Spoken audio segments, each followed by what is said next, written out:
Hey, good morning, everyone. I hope everyone is well. It is a very brisk and snow-filled morning here in Iowa today. Um, yeah, it's been a good stretch over Christmas and the holidays in 2023 here to kind of conclude the year on a strong note, and have fun and all that good stuff. So, for those who know the drill, go ahead and fast forward to about a minute 20. For those who don't, just want to say hello, what's up? My name is Nick Kleitch. I am the creator of the Life with Nick YouTube channel and the host of the Life with Nick podcast. Just to be very upfront with you, the listener, so I read, teach, and discuss a personal development book a month. It can be an array of different topics, both fiction and nonfiction, but that's kind of your umbrella to understand, as we got a couple over here. So if that's for you, I'd love for you to subscribe. Go to my library, check it out. Hopefully you'll learn something or something piques your interest, all that good stuff. And then also, I'm a host of a podcast, and I talk to just everyday people, give them a voice, talk about anything under the sun. So you can go to my YouTube channel, click the website link, check me out there.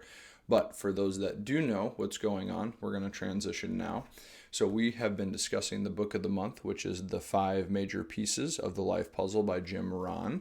The last video that I produced for you guys was relatively short in comparison, and that was due to a tech issue. So thank you for hanging in there, but we're going to bounce right back in today.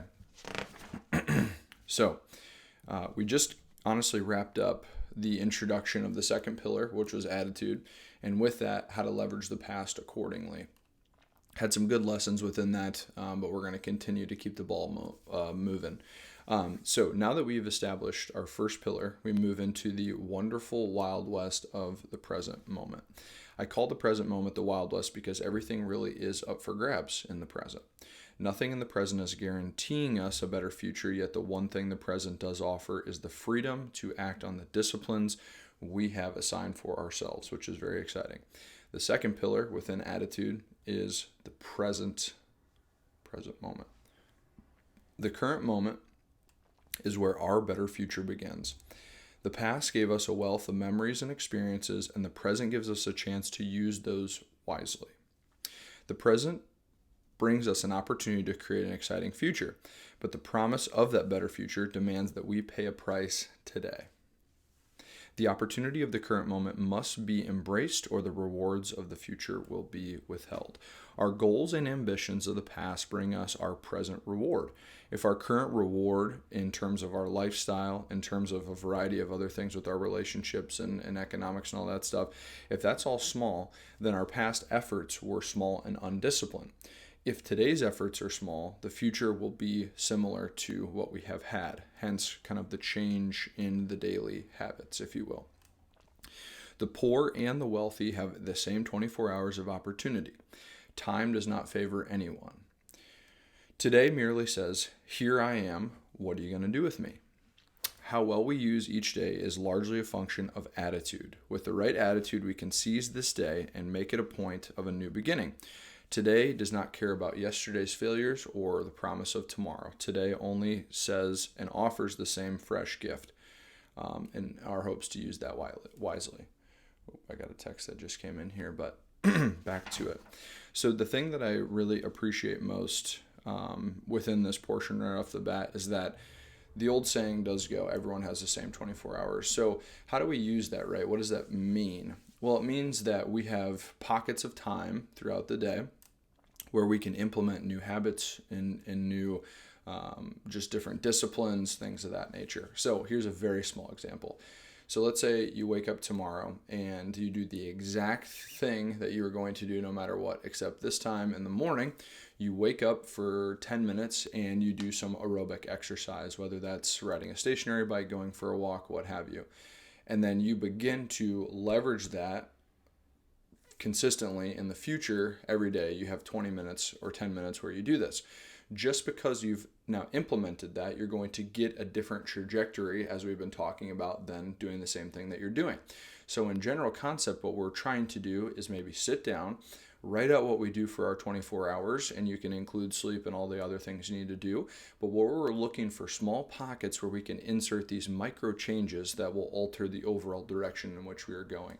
And that's the battle, right? That's the fun part about this present moment, is that we have this kind of fight of, do we do the discipline? Do we not do the discipline? Do we do the reading? Do we not do the reading, the journaling, all this stuff, the emotional healing, all that. So it's basically saying, hey, I'm going to show up to your door every day, and it's not my responsibility to use me, but if you do want to use me, we can get great things done if you do choose to use me. So that is the beauty of the present moment. This final pillar today, and today's also going to be a little bit of a shorter video, but then my next video will be a little bit more lengthy, is a combination of two reminders as we're going through the present moment trying to make change. The first reminder is that appreciating self-worth is the beginning of progress. So I'm going to say that one more time. Appreciating our self-worth is the beginning of progress, meaning we're starting to look inward on how we can not only love ourselves for our strengths, weaknesses, and everything in combination, but due to some of the disciplines we're thinking about adding, we can actually, give ourselves more self-love by doing that. Imagine for a moment, this will be just a situation, if we put our minds to work next year in 2024, and within that year, we read a book a month, we journaled consistently, we invested in new inspiring podcasts that could give us new insight, we worked diligently on our attitude, all of those things. Could you imagine where you would end up in terms of your different trajectories? So take a moment to just visualize and imagine if you had done these things or have been doing these things, how much better progressed you will be in the future. Imagine how sharp you would be. Imagine basically just how you would feel carving out these little small improvements. The exciting thing is that each of us already has enough mental, spiritual, intellectual, and creative power to do all that we could ever dream of doing. Everyone has their special gifts. We just need to become more aware of all that we already have and spend more time refining what we already are, while maintaining and working towards the healthiest version of ourselves. All of these activities are a form of self-love. So kind of what I had mentioned in the beginning part of this, but furthermore, and this is Jim speaking, not necessarily me, and he's saying everything that we already need in some sense is within. We have to use these practices to squeeze out the potential that we do have.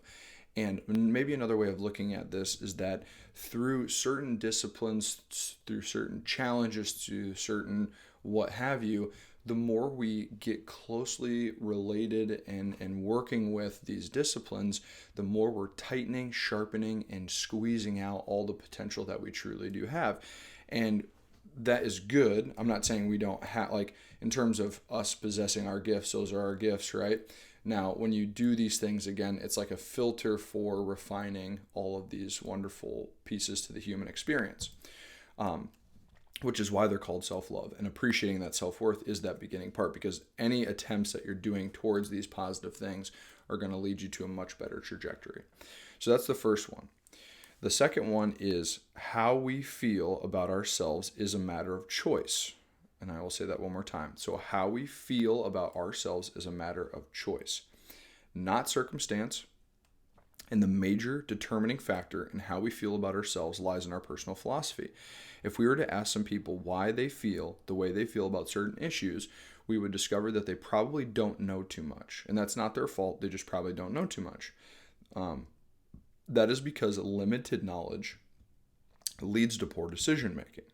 If they knew better, they would think better. In other words, they would reach better conclusions simply by increasing their knowledge and knowledge of themselves.